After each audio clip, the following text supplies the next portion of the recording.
SDM साहब, ये ज्ञापन देना है। इस ज्ञापन का वाचन हम आपके सामने करेंगे और आपसे हमारा अनुरोध है कि इस वाचन में जो जो हमारे किसान, जो जो हमारी मांगे हैं किसान भाइयों की, वो आप एक मिनट साथियों, जो जो मांगे आप कितने समय में इसको पूरा कर देंगे, ये आप हमें आश्वस्त करें। हमारे ब्लॉक कांग्रेस के अध्यक्ष हमारे साथी भरत शर्मा आपको इसका वाचन करेंगे और फिर आदरणीय एसडीएम साहब, सभी साथियों से मेरा निवेदन है कि हमने प्रदर्शन अच्छा किया, प्रभावशाली किया।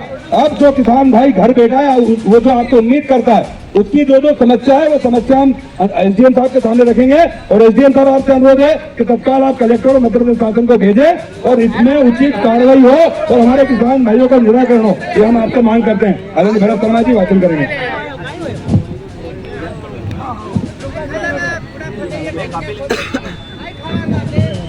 माननीय मुख्यमंत्री मध्य प्रदेश शासन भोपाल द्वारा अनुविभागीय अधिकारी राजस्व महत्वपूर्ण पीले मोजेक नामक बीमारी से नष्ट हुई अन्नदाता किसानों की खरीफ की फसल का सर्वे कराकर मुआवजा एवं वर्ष 2023-24 में जो नष्ट हुई उन फसलों का बीमा और मुआवजा देने बाबत उपरोक्त विषय में निवेदन है कि महत्वपुर विधानसभा क्षेत्र झारडा तहसील, महत्वपुर तहसील, नागदा तहसील परिसीमन के गांवों में किसानों द्वारा महंगे बीज, खाद और कीटनाशक दवाई छिड़काव करके विगत 2 महीनों से अपनी सोयाबीन की फसल को तैयार किया था। हजारों रुपए खर्च किए, परंतु कुछ दिनों से सभी गाँवों में पीले मोजेक नामक बीमारी का प्रकोप इतना बड़ा है कि सोयाबीन की फसल पूरी तरह से नष्ट हो चुकी है।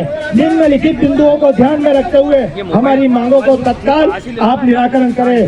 उपग्रह की रिपोर्ट के साथ साथ राजस्व विभाग की टीम और कृषि विभाग की टीम को ध्यान में रखकर बीमा राशि और मुआवजा राशि स्वीकृत करे। बीमा कंपनी हमें बताए कि बीमा प्रीमियम लेते समय बीमे के कितने रुपए लेंगे और संपूर्ण जानकारी दे और हमें बीमा कब मिलेगा, यह जानकारी भी बीमा कंपनी हमें दे।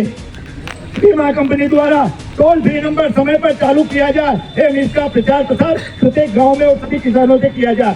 शासन के नियम अनुसार राहत राशि किसानों को तत्काल प्रदान की जाए। विगत वर्षों में गेहूं एवं चना फसल 2023-24, सोयाबीन की फसल 24 जो किसानों की खराब हुई है एवं रबी की फसलों को राहत राशि का भुगतान अभी तक नहीं हुआ है। माननीय महोदय, आपसे निवेदन है कि तत्काल बीमा राशि एवं बीमा राशि हमें उपलब्ध कराई जाए। आदरणीय एसडीएम साहब, हमारे मोटे मोटे बिंदु हैं। एक तो पिछले वर्ष का जो फसल बीमा उसकी सूची आप पंचायत वार कस्बा कराए पटवारी के माध्यम से, और जिन साथियों का पूरे महत्वपूर्ण विधानसभा में, ठीक बात गलत तो नहीं कह रहा हूँ, कि किंता बीमा आया। दूसरा, अभी तत्काल आप दल बनाकर गांव जाकर किसान के साथ सर्वे हो तो किसानों को कम से कम मालूम हो कि संबंधित किसान जो रामलाल जी है या श्याम सिंह जी है, इनको मालूम हो, वहाँ पंचनामा बने कि पीले मोजेक मांगे।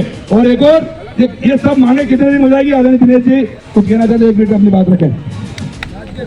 एसडीएम साहब, मैं आरबीआई की धारा 6(4) के तहत आपदा प्रबंधन कोष से हमारे किसानों को जो राहत फसल पकने को आई है और उसके ऊपर घात हुआ है, तो उसके लिए मैं चाहता हूं कि उस धारा के अंतर्गत आप हाथों हाथ आज ही ये आदेश जारी करें कि उस धारा के तहत इनका सर्वे जारी हो, ताकि ये आपदा प्रबंधन के कोष में इनको राहत राशि मिल सके। दूसरा, जो सैटेलाइट से आप कर रहे हैं, आपकी रिपोर्ट ये मान्य नहीं कर रहे हैं, जबकि हकीकत में यहाँ पर काफी नुकसान हो रहा है। तो एक रिपोर्ट आप यह भी दें कि सैटेलाइट इमेजरी से जो लास्ट 3 साल का बीमा मिला है वो 200-250 रुपए मिला है। तब आपकी रिपोर्ट उन्होंने नहीं मानी, और हकीकत में जब अपन देखते हैं सैटेलाइट इमेजरीज को, वो एप्लीकेशन ऑफ रिमोट सेंसिंग में जाकर वो 4-5 लोग सेट कर लेते हैं, लेकिन आपकी रिपोर्ट को भी वो देखे। ऐसा मैं कलेक्टर और आपसे अनुरोध करूंगा कि किसानों की इस मांग को भी ले जाए और आप हाथों हाथ कब से यहाँ पर सर्वे का काम चालू करेंगे हमें बताएं। ये जो हमारे विधायक जी ने बोला, एसडीएम साहब आरबीसी 6(4) में प्राकृतिक जो तत्काल में वो करें और कब से सर्वे चालू होगा। दूसरा, पिछली बार का जो बीमा, इसकी विसंगति तीनों चीज बताएं। और एक सबसे महत्वपूर्ण चीज है, जो बिजली के बड़े हुए बिल आ रहे हैं, जब आपके मीटर है तो फिर आप बिजली के बिल बड़े हुए क्यों आ रहे हैं? उसको जब आपका मीटर ही चालू नहीं है तो कम से कम 100-200 रुपए, जिनके घर में 1 पंखा है, 2 कमरे हैं, उनके लोगों के 200-300 हजार बिजली के बिल आ रहे हैं। तो इसमें भी आप विद्युत मंडल को निर्देशित करें, आपको डी पे जाकर देखें कि जो बड़े हुए बिजली के बिल वो किसान भाइयों की जो हमने मांगे रखी है, आप बताइए कब तक पूरा होगा। दिया जा रहा है, उसके संबंध में वरिष्ठ अधिकारियों से चर्चा करके जो भी निर्देश प्राप्त होंगे उसके हिसाब से तत्काल कार्रवाई करना। एसडीएम साहब, निर्देश सुन लीजिए, 1 मिनट सुन लो भैया, हम आपसे कोई लड़ाई लड़ने आए नहीं है ना, आप हमारी जाति दुश्मनी नहीं। निर्देश प्राप्त होंगे। आप अनुविभाग अधिकारी हो, आप देख लो खेत में जाकर, अभी आप तहसीलदार को निर्देश करो, 4 पटवारी जाके देख लेंगे निर्देश ये सवारी देख लो फली क्या स्थिति है उसकी। हम आपसे ये चाहते हैं कि निर्देश प्राप्त नहीं होंगे, निर्देश तो तहसील जैसा हमारा विभाग प्रमुख है, साहब पूरे अनुविभाग के आप प्रमुख है, ये तो आपको निर्णय करना है कि आप कलेक्टर से बात करिए, कलेक्टर साहब को बताइए कि यहाँ फसल खराब हो गई है, तो ये तो आपको तय करना है निर्देश। आप मेरा अनुरोध सुन लीजिए, हम आपसे निर्देश या उसी से हमें जाना नहीं, हमें तो सिर्फ ये विषय पे जाना है कि तत्काल इनको बीमा कैसे मिले और पिछली बार का और इस बार सर्वे कब चालू है ये समय सीमा बता दो, 7 दिन 10 दिन या 12 दिन या 15 दिन। अगर बस 1 महीने बाद आप टीम बनाओगे तो सोयाबीन खत्म हो जाएगी। तो आप कम से कम आप एसडीएम में हम जितना ज्ञान हमें है उतना ज्ञान आपको भी, क्योंकि राजस्व का पूरा काम है आपका। तो आप 1 मिनट भैया 1 मिनट सुनो, अपने को समस्या हल कराना है, हमें उद्गन नहीं करना है, हमें किसी चीज के लिए उस समस्या का निराकरण हो। तो आप ये बता दीजिए कि सर्वे कब चालू हो जाएगा। एक चीज ये पिछली बार का जो फसल बीमा है उसकी सूची पंचायत में पटवारी चस्पा करे तो बीमा कितना है ये मालूम हो, ये बीमा सिर्फ 1200 800 1000 रुपए क्यों आया, ये सब आप क्लियर कर बताइए। कब तक आप समय सीमा बता दीजिए।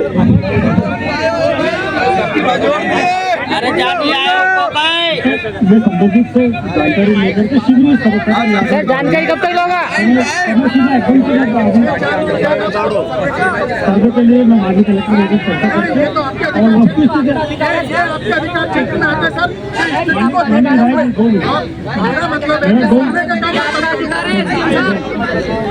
मैं माननीय वरिष्ठ अधिकारियों को यहाँ की स्थितियों से अवगत करा करके और मेरे कृषि विभाग के अधिकारियों ने भी फील्ड में दौरा किया है, उनसे भी चर्चा करके और उनकी जो वस्तु स्थिति है वो माननीय कलेक्टर साहब को अवगत करा करके और जल्दी कार्रवाई करो। आप निश्चित रहे जल्दी कार्रवाई करो। जल्दी नहीं, एक मिनट बताइए, जल्दी क्या होता है आप समय सीमा दे दीजिए। सुनो जल्दी क्या आप बोल दिए 7 दिन या 15 दिन 10 दिन, इसमें क्या करना है आपको तो एक लाइन लिखना है। सुनो आपको आप बता दीजिए अभी एक बात सुन लीजिए, जल्दी क्या सुन लो आप, हमें कोई ऐसी समस्या तो लेकर आए नहीं है कि सड़क बनाना तो 6 महीने लगेंगे, साल भर लगेंगे। ये तो सोयाबीन कट जाएगी, उसका 15 दिन 20 दिन तक क्या होगा आप सुन लीजिए पहले। हम आपसे 1 मिनट आप सुन दीजिए, हम आपसे कोई लड़ाई लड़ने नहीं, हम तो किसान भाइयों के न्याय के लिए आए आपके पास। आप ये बता दीजिए, आप एसडीएम है कि हम 2 मिनट इंतजार कर लेते हैं, बात कर लीजिए कलेक्टर साहब को जाइए। ये जवाब नहीं होता। सुन लो आप इतने लोग आए हैं, ये जवाब नहीं होता है। हमें लोकप्रियता ऐसी करनी चाहिए, अपने तो समस्या हल करना है। आप बता दीजिए कि 7 दिन 10 दिन 15 दिन, ये तो अगर आप कहेंगे कि बात ही नहीं हुई, वार्तालाप नहीं हुआ, ये तो आप बोलिए कि भैया आपका टेंशन, जैसा हमारे विधायक जी ने बोला, ये तो पानी गिर रहा है खेत में जाके देखना है तो बीमा कंपनी को निर्देश करना, आप ये तो आपका क्षेत्र अधिकार का काम है, इसमें हमारा थोड़ी है। हेलो आज सुबह बुला करके निर्देशित कर दिया है सामने, और कृषि विभाग के अधिकारियों को भी मैंने बता दिया है कि वो वस्तु से अवगत कराएं, तो शीघ्र ही उनको अवगत कराएं। एक्चुअली बीमा कंपनी अलग है और राहत से देना वो अलग है, दोनों अलग अलग है। और 15 रोज में तो सोयाबीन कट जाएगी।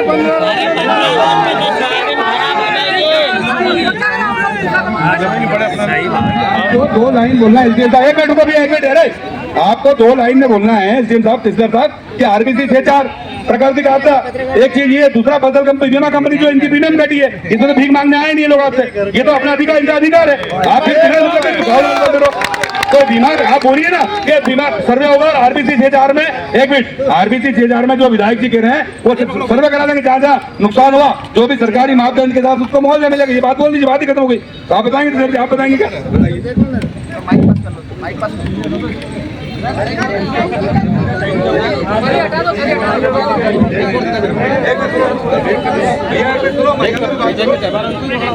जैसा कि माननीय तराना विधायक साहब ने मार्गदर्शन दिया है, कृपया सुन लीजिए।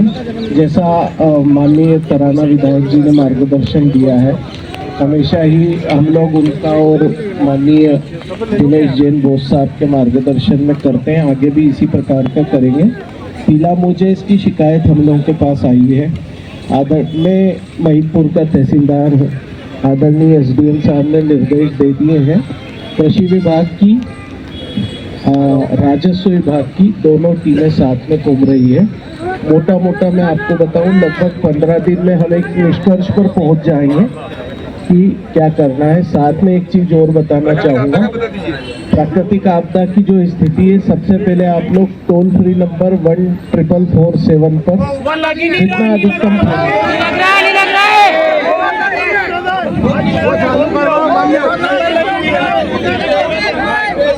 यदि आप लोगों का फोन उस पर अटेंड नहीं हो रहा है, मैं इस बात को तत्काल सरकार के ज्ञान में लाऊंगा और जहां जैसी समस्या है हम लोग उसका निराकरण करेंगे। आदरणीय विधायक जी दोनों के भी मार्गदर्शन में इसमें आगे बढ़ेंगे। 15 दिन में हम निष्कर्ष पर पहुंच जाएंगे। आप लोग बेफिक्र रहें। हम और विधायक जी दोनों एक ही उद्देश्य के लिए दोनों का